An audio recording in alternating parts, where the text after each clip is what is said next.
Shalom. First and foremost, I want to give our praises to Yehovah, Hashem Shai, Hashem Kadash.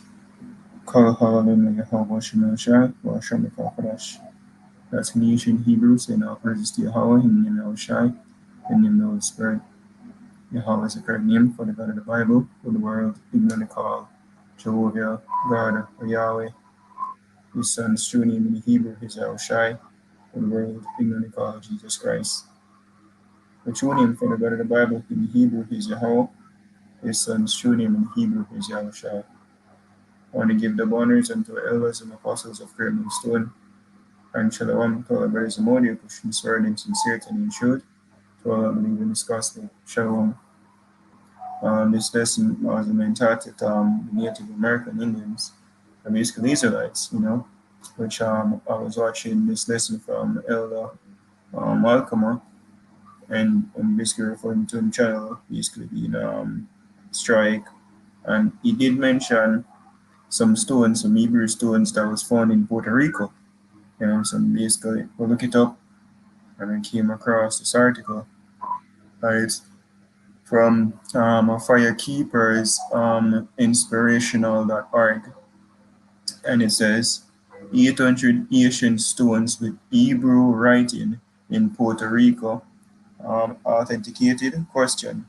It was last updated August 18, 2021. It's about 2 years ago. All right, so let's see. And this is a picture.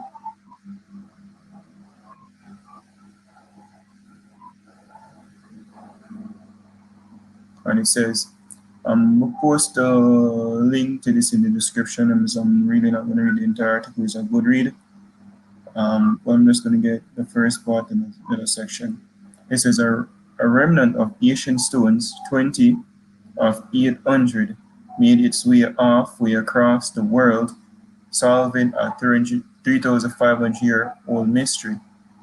What did these stones whisper about the pre-Columbian indigenous people of the island of Puerto Rico? After rigorous academic testing, anthropologists, historians, academics, and millions of Puerto Ricans finally have scientific evidence that reveals the language of the stones. Growing up in the mountains of Boriken, Puerto Rico, my grandfather told me about some very unique stones, which were part of our ancient Taino Indian history. These rare stones were in the care of one of our greatest principal chiefs, Kasiki, Kasiki, Argeibana, I'm pronouncing him right.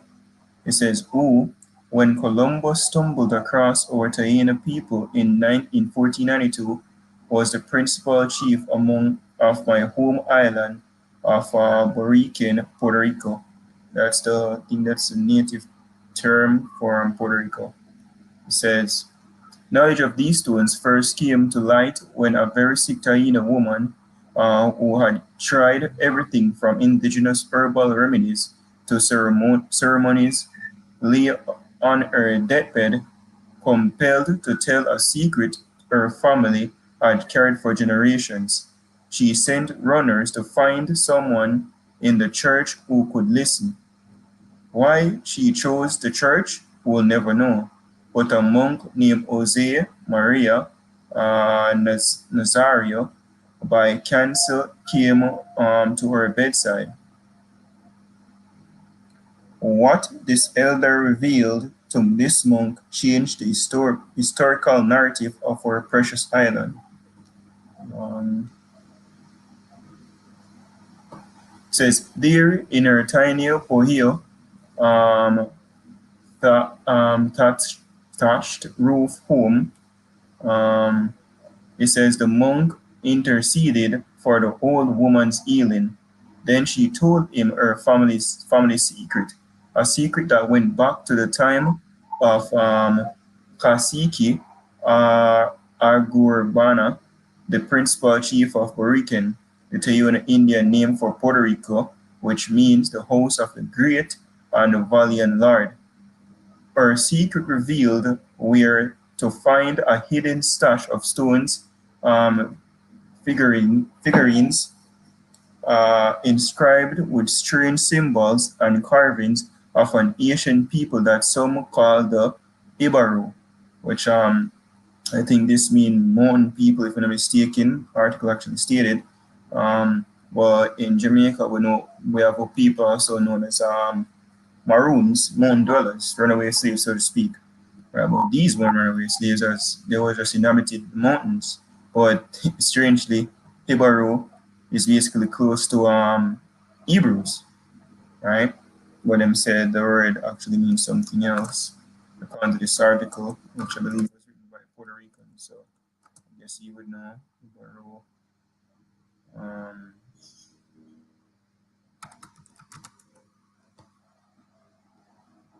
Pronounced different. It says Puerto Rico small farmer, Baro, Puerto Rican small farmer, rural worker, a laborer, especially in mountainous regions. Hebrew. Okay. So I guess this article is spelled different. Maybe it's just different sections in the country of different pronunciation or whatever. But either way, I think J basically as a H pronunciation. Says who had lived in the mountainous of the island and still have descendants who call themselves by this name to this day. All right, and the other section I want to get is yeah, right here. I'm going to skip down to right here. It says in 1893, Nazario wrote a short article entitled "En Scriptura Aborigine de Carib," Aboriginal writing of the Carib, in which he explained his interpretations of these carvings. After a thorough analysis of the stones and their inscriptions, he dismissed an Arawak Taino language origin, and by 1897, he concluded that the writings were more reminiscent of ancient Hebrew. Comparing this discovery with the spoken Taino language of his day, Nazario discerned words in the Taino Arawak language that were Semitic in origin and pronunciation. One example is the Taino name for the supreme spirit of spirits, Yah, which that's how they actually said, but his name in Hebrew, his correct name in Hebrew is Yahweh. Yahweh, that's his right name, right? Meaning he, the existing one, right? In front of the supreme being, right? The Father of spirits, supreme spirits, right? Because people say what on a daily basis, go back your spirit, go back to the Most High, what? That's where it came from, right? Father of spirit, the supreme spirit, Yahweh. What they say? They call him Yahya. By comparison, the God of the monotheistic Hebrew culture is known by the abbreviated form of his sacred name, Yah, which is a short name, which is also even in the scripture. Right? I think that's in the Psalms. I don't remember what the exact.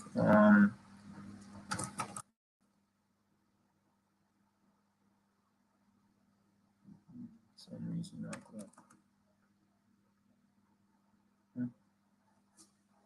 Wait a second. I'm gonna try it differently.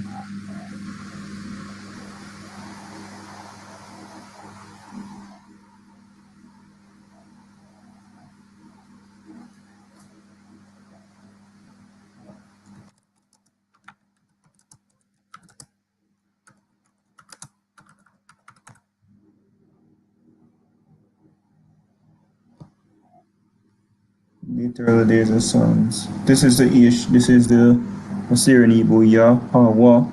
Right, but it is saying Aja, my bad. But don't know there was no J.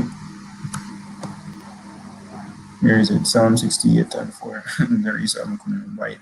It says, Psalm 68 verse 4, sing unto God, sing praises to his name, extol him that rideth upon the heavens by his name, them of Jah there, but it was a Yah, right? And rejoice before him. Let's get it real quick. See? Yeah. J never exists. Yeah. It's a shine for the Most High name. I was from Yahweh. So that's the reason why he could conclude that. So, yeah. Here, it says comparing his discovery with the spoken Taino language of his day, because the Taino language and Arak language is actually broken Hebrew as well, right? Arak language that were Semitic in origin and pronunciation. One example is the Taino name for the supreme spirit of spirits, Yahya. By comparison, the god of the monotheistic Hebrew culture is known by the abbreviated form of his sacred name, Yah. Right? So this is just one of the article, and you have the so-called Jews, the pagans over there, saying, oh no, we can actually debunk this and it can't be a fake and blah, blah, blah. And what I've recognized as I'm researching a couple of the stones I've heard about, like for example, the Bat Creek stone, here them actually saying that it's a possible hoax, right? This is a Bat Creek stone as well that was found. This is it, all right? Each piece of evidence, oh no, it's a hoax, oh no, it's a hoax, oh no, it's a hoax. It says the Bat Creek inscription is an inscribed stone tablet found by John W. Emmert on February 14, 1889. Emmert claimed to have found the tablet in Tipton Mound 3 during an excavation of Opal Mounds in Loudoun County, Tennessee. This excavation was part of a larger series of excavations that aimed to clarify the controversy regarding who is responsible for building the various mounds found in the eastern United States. Right? Which a lot of these, which is this first I'm seeing this, but seems similar to mound builders. Let's look at it. First, I'm actually seeing this, so I can just say that. I was looking at it, remind me of the something of them.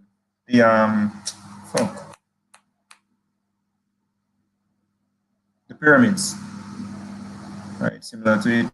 Who built the pyramids, right? Same people who built in Egypt, same who they enslaved, same people come over here and build it over here in the West, right? All right, so now we'll get that out of the way. Back to this. It says, in the late 19th century, when the tablet was found, Cyrus Thomas, the director of the Mound excavations, concluded its inscription presented letters from the Cherokee alphabet. It says, this interpretation was accepted at the time, but was contested about a century later by Cyrus H. Gordon, a scholar of Near Eastern cultures and Asian languages, who re-examined the alphabet in the 1970s and proposed that the inscription represented Paleo-Hebrew. Paleo-Hebrew, right? So I can accent a little funny. It says, of the 1st and 2nd century, the consensus among the archaeologists is that the tablet is a hoax. So, oh no, it's a hoax now. Although some have argued that the ancient Hebrew text on the stone supports pre-Columbian transoceanic contact theories, countering the notion of pre-Columbian transoceanic contact theories. Archaeologists Robert Mainford and Mary Qualls have concluded that the inscription is not a genuine Paleo-Hebrew artifact, but rather a 19th century forgery. So they always want to say, oh, it's a forgery, it's fake, right? So always a fake. Once it can actually, it show up a lie that have been told throughout all the age. oh, that this high sage and the Indian people walked on the heights and came over here. All rubbish, lies being spread by the so-called white man. So first them one call this one hoax, and this one hoax, and now here we have this as well that was found. Right, all over the world, you have historical artifacts that pop up with ancient Hebrew writing. And as soon as they look up on oh hoax, right now if you look up on the one in Jamaica and go to call it hoax too. If they're on couple with them hide. It says Los Lunas, the log stone, the log stone. I think you mean 10 if I'm not mistaken, the log or something like that. It says the Los Lunas, the log stone, is a large boulder on the side of Eden Mountain near Los Lunas, New Mexico, about 35 miles, 56 kilometers south of whatever the name, Albuquerque. It says that there's a 9-line inscription carved into a flat panel. The stone is also known as the Los Lunas Mystery Stone or Commandment Rock. The stone is controversial in that some claim the inscription is pre-Columbian and therefore proof of early Semitic contact with the Americas, which is a fact. This is biblical as well, biblical account. Because you have ancient Hebrew writing, and earlier I know me accidentally over something. Let me see the Olmecs really. Let me see, where was it? This pre-Columbian era. It says, which I think I had it somewhere here. Is it me? The Olmecs, right? Some stone when you find engraved with what are Amites. People used to live over here, well, never live. People used to visit this region before even the something there. The Indians, so-called Indians, came over here and lived, which are basically the Northern Kingdom. It's put it out there, they're the Israelites. That's why them speak Hebrew. Where is it? Pre-Columbian era. It says, in the history of the Americas, the pre-Columbian era spans from the original settlement of North and South America in the upper Paleolithic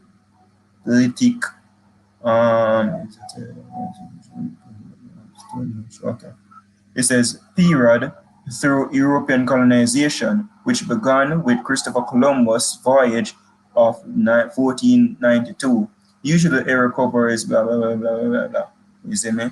But what is the lie is that oh he came over here and discovered the Americas with people over here a long time. It's all bull crap, yo. You see me? And when we actually see we can get a YouTube video really. 1492.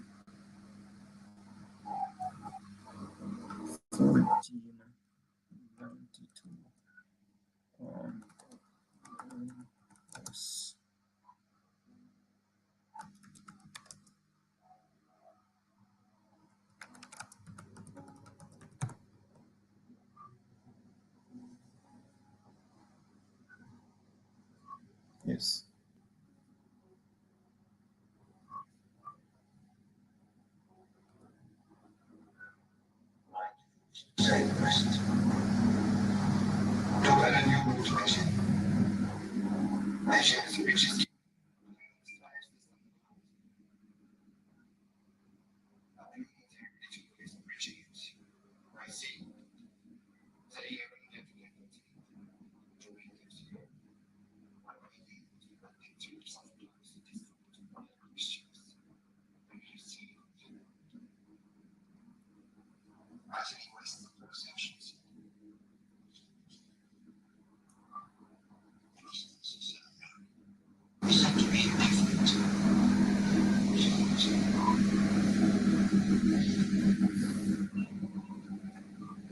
And this proves that the word is spherical, I'll just put it out here.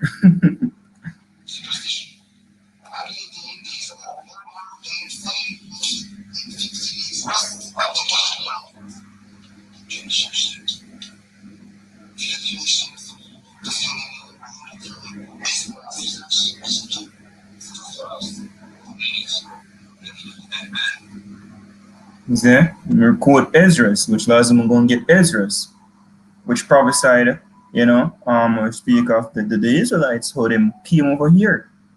So them use that record to give evidence of the route where to come. Because Christopher Columbus actually had Hebrew interpreters.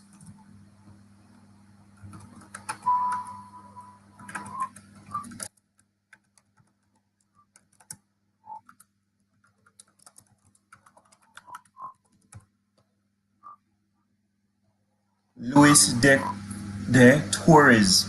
Louis de Torres voyager. Louis de Torres was Christopher Columbus, which Christopher Columbus was so-called Jew, not a real Jew, interpreter on the first voyage to America. De Torres was a controversial, apparently blah blah blah blah blah blah blah blah, chosen by Columbus for his knowledge of Hebrew, Chaldaic, and Arabic. Now, why the hell would this man want a Hebrew interpreter or Chaldaic or Arabic interpreter, right? If you want to look for some so-called Indians, because they knew where they were coming and they knew who they were actually going to meet. If I'm not mistaken, I think them give when them come over here and meet one of the Indians, them actually state that they were them fellow brothers, from one of the other island. And I think them quoted the hero Israel, the Lord our God is one.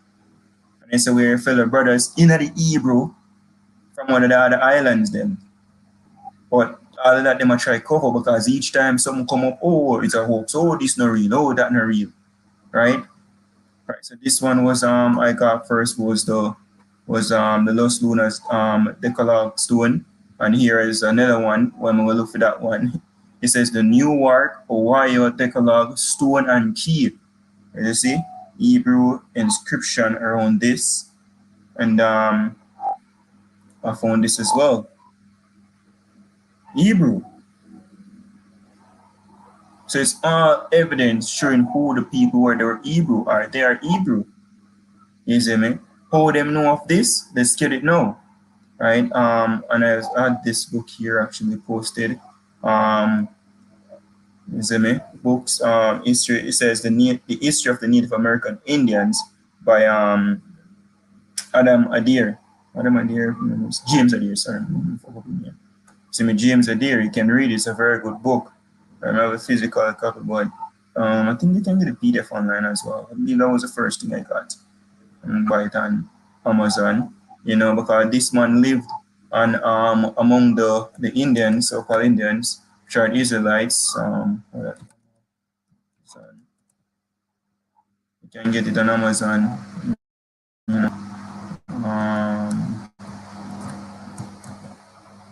A cheap price, I think. $16.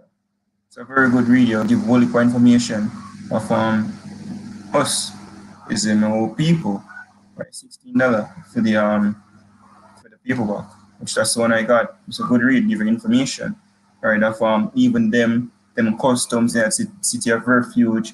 They had the song when them sing and them call the Most High Yahya, which come from Yahweh, right? And them language was close to the Hebrew because it was broken. Them left from what? The Assyrian captivity, which was hundreds of years. Right, so it was broken. So yeah, they need to speak the fluent Hebrew, right? But it was somewhat of it, right? Or they knew that part, or they reach over here because it's history, right? And now you get the Olmecs. This is Kings chapter 9. Sorry, First Kings chapter 9, verse 26. And King Solomon made a navy of ships in Ezion Geber, which is beside Eloth, on the shore of the Red Sea, in the land of Edom, and Aram, which is an Amite, right? God, King Solomon had linked with them when he conquered, right? When King David really won the wars and basically there was peace, right? And all the nations in subjection, right? So Aram sent in the navy his servants, shipmen, that had knowledge of the sea. So the same knowledge where Ezra's their sea code, them money they know it. Them know the road, them travel and them buck up in the Americas. Right? It was known back then. Like if you see a lady, drop off of the head, that was bullshit. And when the so-called white man come up power, him spread that narrative, that false narrative actually. Right? So it says what? Says shipmen that had knowledge of the sea with the servants of Solomon, and they came to Ophir that and fetched from thence gold 420 talents and brought it to King Solomon. Which Ophir, right? It go back to I think they them conclude that it was referring to Puerto Rico, right? Think Puerto Rico go back to Para, is it me? Right?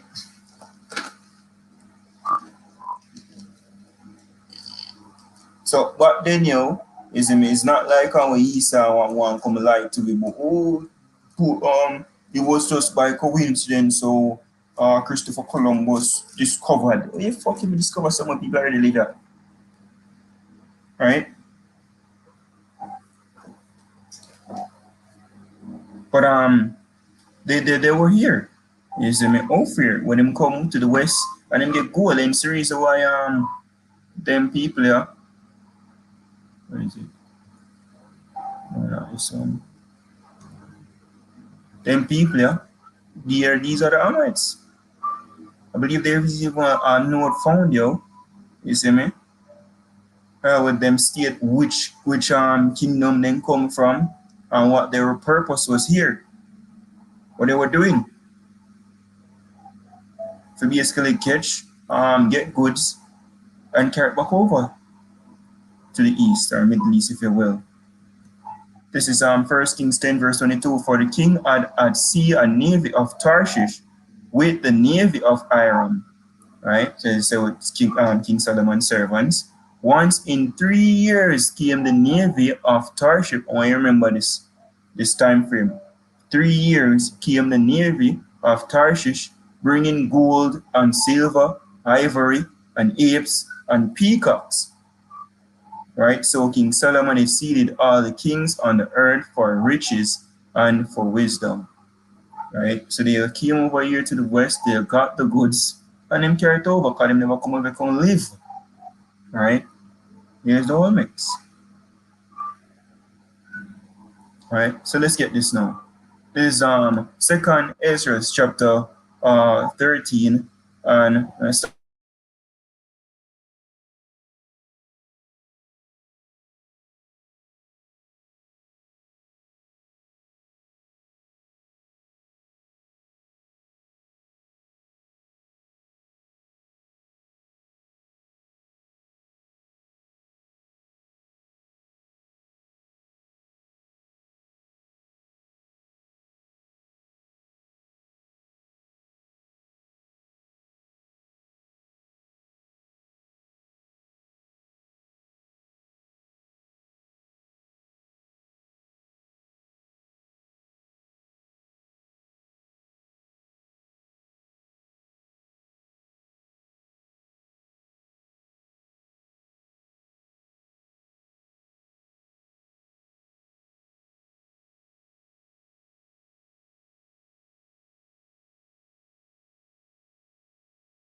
Alright, so okay, about that internet just go away.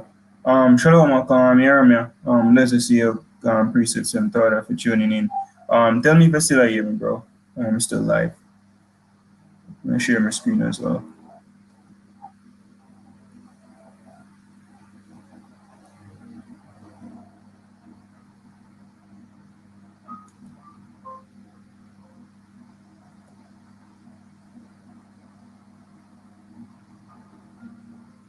Devil at work.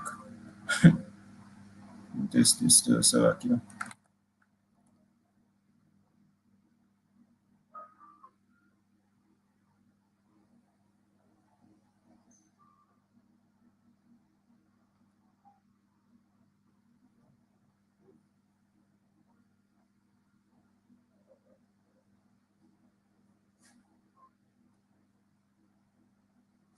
Alright, live. Thought out. If there's a button at the channel. Our internet knockout just now. Alright, let's continue. Yeah, and let's precept here, because that's the time going in right now. Is more information is being revealed. All right, his brother post a precept, Mark chapter 4, verse 22. It says, For there is nothing hid which shall not be manifest, neither was anything, neither was anything kept secret, but that it should come abroad. So the Most High bring forth all the information right now, you see me? So we can actually get this wisdom in these last days. All the lies of Esau, will push forth through the earth, all of the cover-ups them what him do, who are the people, right? Because knowing that these were the 10 tribes, the scripture tells us Esau they actually cover up that information. I want to go to Job 9. And if Esau referring to the so-called warriors, to put it out there, chiefly the elites right now, them do the cover up, all right? It says, Job chapter 9, verse 24, it says, The earth is given into the hand of the wicked. He covered the faces of the judges thereof. If not, where and who is he? Same cover them up here. Oh no, these are some Native Americans. They walked out on the ice age and they came over here to the west, you know? And each information come out, this was forged. Oh, this was forged too. All information come up one after the other. All right, but he can no longer hide himself. Eh? So let's go back to Second Ezra. Let's hope the internet kick out again. Back to Second Ezra, chapter 13, verse 40 says, Those are the 10 tribes which were carried away prisoners out of their own land in the time of Hosea the king, whom Shalmaneser, the king of Assyria, led away captive, and they carried them over the waters, and so came they into another land. But they took this counsel among themselves, that they would leave the multitude of the heathen and go forth into a further country where never mankind dwelt. So they came over here in the west here because it was never inhabited. They knew of the way, right? Because King Solomon and have him navy with Hiram Abib, right? And they came over here and fetched the golds and all the precious things them and come back, and it took them what 3 years to basically go and come back. So they knew of the road, they knew of the land where never mankind dwelt. It says that they might keep that they might there keep their statutes, which they never kept in their own land. And they entered into Euphrates by the narrow places of the river. For the Most High then shewed signs for them, and held still the flood till they were passed over. So let's look on that.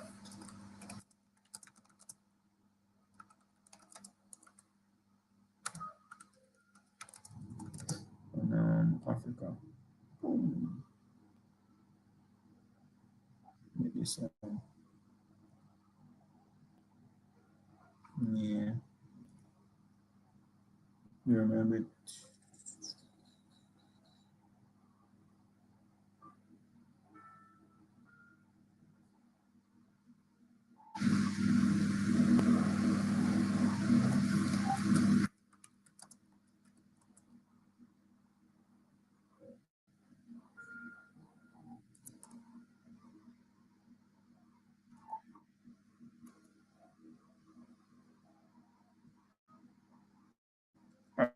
So this is like a real map.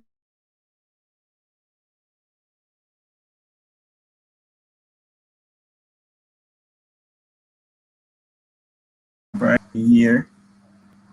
You see me? Come here, so. And then them come around. Doom, doom, doom, doom, doom. During the Horn of Africa. That's just the ceiling. And then you came over here. And I was once researching even the currents. Um,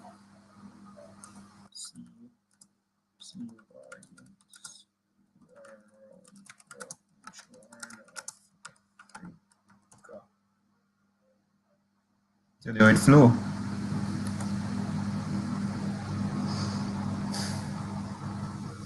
So this is sufficient.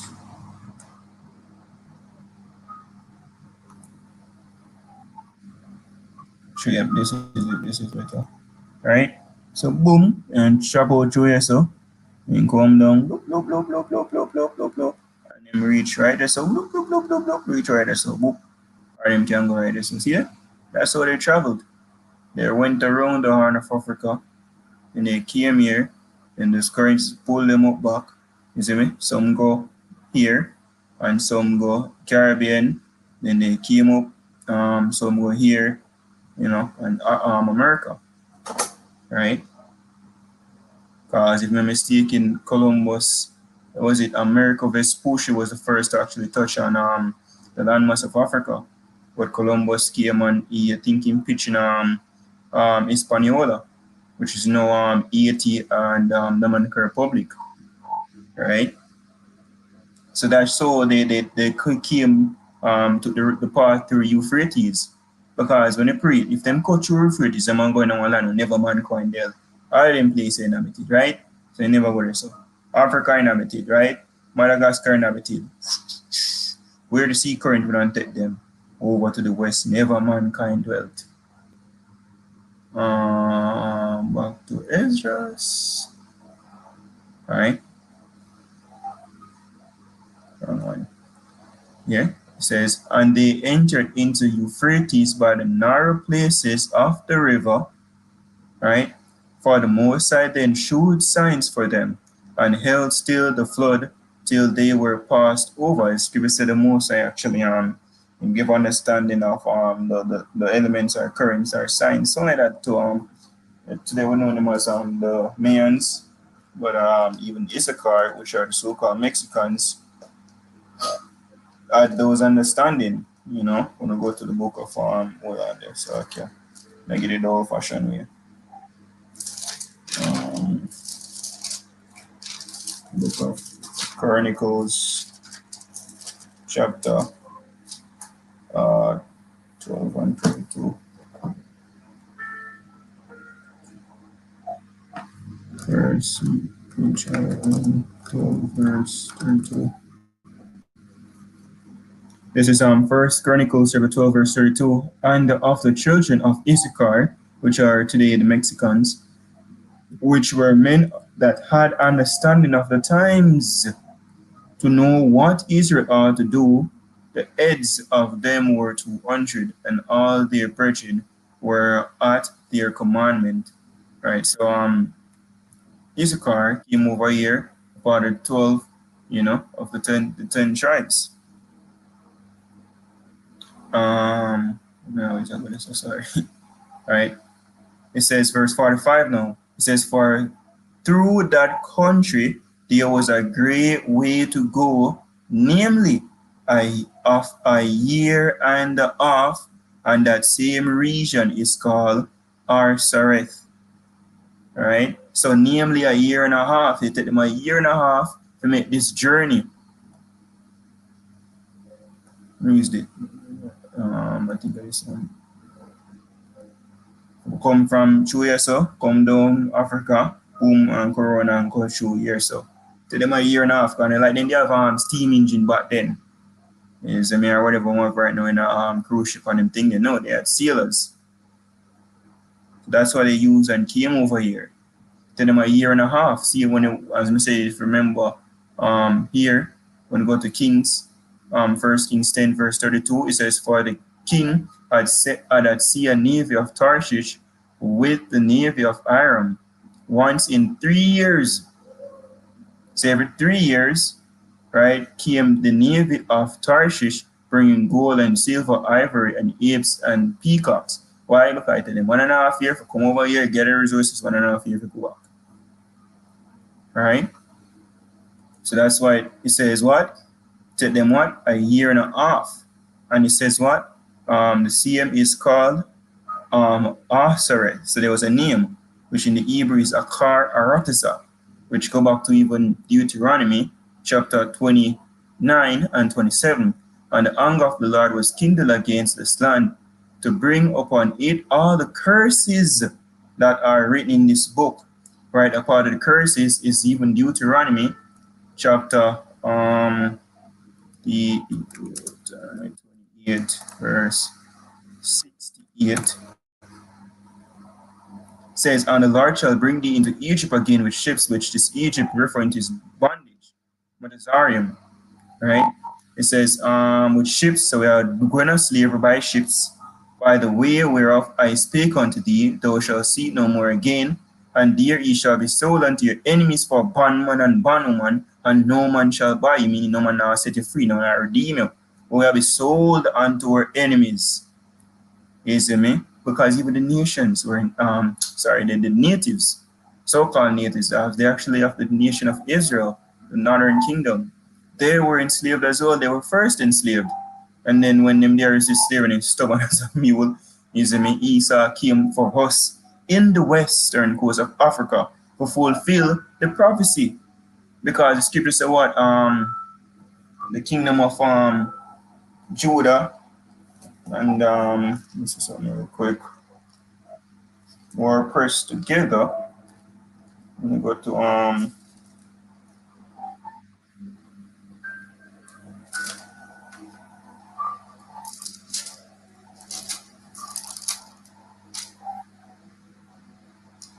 Jeremiah 15:33.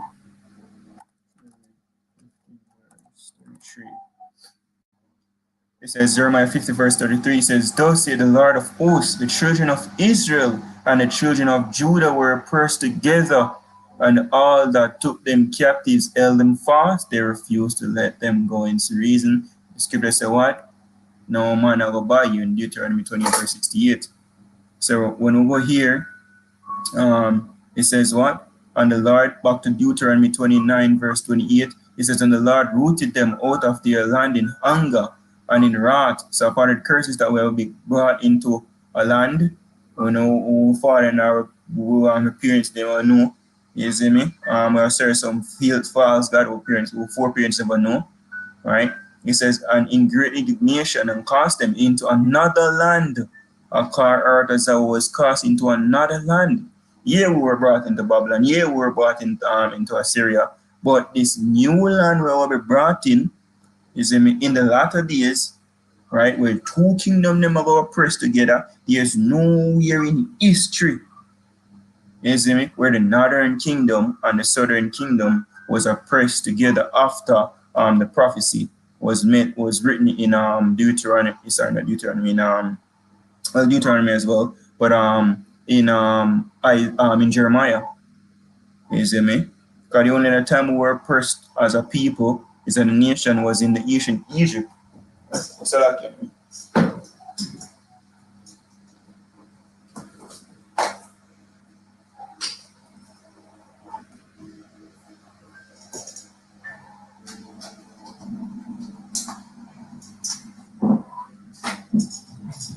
yeah, the battery seems like it's about to die, so that's why I'm going to plug in. All right, cool. All right. It says what? Into another land as it is this day. So this day was still another land where the Most High cast it to a prophecy. Out of the land will get brought, right, onto the way I get delivered. Right. That's why this prophecy back in Esdras, right, says what? Esdras chapter 13, verse 45 says, for through that country there was a great way to go, namely of an year and a half. It says, and the same region is called Asaret, Akar, Aratazah. another land. A car in the Hebrew is another, which another land. Boom, here. Let's get it. Aseret. Another. Akharat, which is basically a car. A car. A car. Right, another on the land is Ara Taza. Alright, there's enough of this fucked up pronunciation, you know the correct. This is symbol for Ra Taza, mean land or earth. A car mean another. See? Another land. Alright. So that's what it's referring to, yo. And out of this land we will get delivered. Right, because according to the scripture in Jeremiah 16 and 16, sorry, 16, 14. Jeremiah 16 verse 14, therefore behold the days come, say the Lord, that it shall no more be said, the Lord liveth that brought up the children of Israel from the land of Egypt, that was the old captivity will get delivered from. But Lord liveth that brought up the children of Israel from the land of the north. Because the main destruction is going to follow in North America, Akar Aratazah, and from all the lands whither he had driven them, and I will bring them again into their land that I gave unto their fathers. Right? So I believe I got all the information here that I wanted to bring forth. You know, went longer than I thought. But this is a good book to get. The history of the Native of American Indians. It's a paperback at $17 basically. You can get that. All right. One last piece I want to get. This is 2nd Ezra chapter 6 and verse 27. It says, for evil shall be put out, and the seed shall be quenched. As for faith, it shall flourish.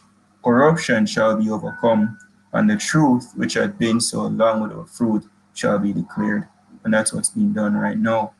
You see me? The truth is being declared. It's a flourish right now. Right? So with that, we'll be Stacy there, the final out there. Giving our praise to Apoya Hobo, Shino Shabo, Shimo Kakudash, thought out for chiming in and sharing the precept as well. With that, giving double honors unto the elders and apostles of Great Millstone, and shalom to the full. Shalom.